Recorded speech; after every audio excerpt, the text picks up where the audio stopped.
So people makes the country.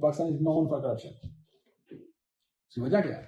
اب یہ بتاؤ کہ جو ایک بندہ کرپٹ ہے, جو رشوت لے رہا ہے, وہ خود تو رشوت لے کر اس پر نوکری پہ بیٹھا ہوا ہے. اسے کہیں یار تو کروڑ روپے آ کے تو بن گیا افسر, اب تو رشوت بنا لے. That's not fair. So what you do with that in this case, my understanding is کہ ہم ان کی تنخواہیں زیادہ کریں اور اس معیار کے حساب سے ان کو نوکری پہ لگائیں.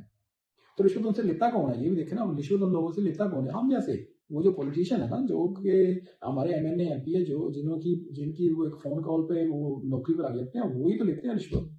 اب پاکستان میں ایم این اے بننے کے لیے کوئی 15-20 کروڑ روپیہ لگتا ہے, تو انہوں نے 30-40 کروڑ تو دوبارہ کمانا ہی ہے نا. لیکن بھائی میں صرف اتنا لگا کے بھی صرف اور صرف اپنے اللہ کو راضی کرنے کے لیے, اللہ سبحانہ وتعالیٰ کو راضی کرنے کے لیے کروں گا, اور میں اس کا منافع نہیں کماؤں گا, میں اس کا اپنا بھی خود بھی لے کر آؤں گا, بلکہ جب میں نے لگا دیا اللہ کی راہ میں خرچ کیا. میں لوگوں میں پیسے بانٹو تو کتنے کو بانٹ لو گے؟ اس کا تو نہیں مانگتے لوگ اس کی ریٹرن. بھائی وہی حساب ہے. انسٹا لوگوں کو بانٹنے کی بجائے ہم اس کمپین پہ لگائیں گے اور لوگوں کو بیٹر فیوچر دیں گے, بیٹر سیف دیں گے, بیٹر ٹیکنالوجی دیں گے, اور انشاءاللہ Pakistan will become a great country that way. انشاءاللہ speak to you next time. خبر شامل کریں گے ملتان سے. ڈپٹی کمشنر کیپٹن ریٹائرڈ رضوان قدیر نے ڈینگی کے تدارک کے لیے محکمہ صحت کو ریڈ الرٹ جاری کر دیا. ڈپٹی کمشنر کیپٹن ریٹائرڈ رضوان قدیر کی صدارت میں محکمہ صحت کا اجلاس منعقد ہوا. اجلاس میں ڈپٹی کمشنر نے ڈینگی کے پھیلاؤ کو روکنے کے لیے محکمہ صحت کے افسران کو فیلڈ میں نکلنے کا الٹیمیٹم دے دیا. ڈپٹی کمشنر کا کہنا تھا مریضوں کی غلط رپورٹنگ پر نجی ہاسپٹل کی لیبارٹریز کو سر بمہر کیا جائے گا. اجلاس میں ڈینگی لاروے کی تلفی اور اقدامات کا تفصیلی جائزہ لیا گیا.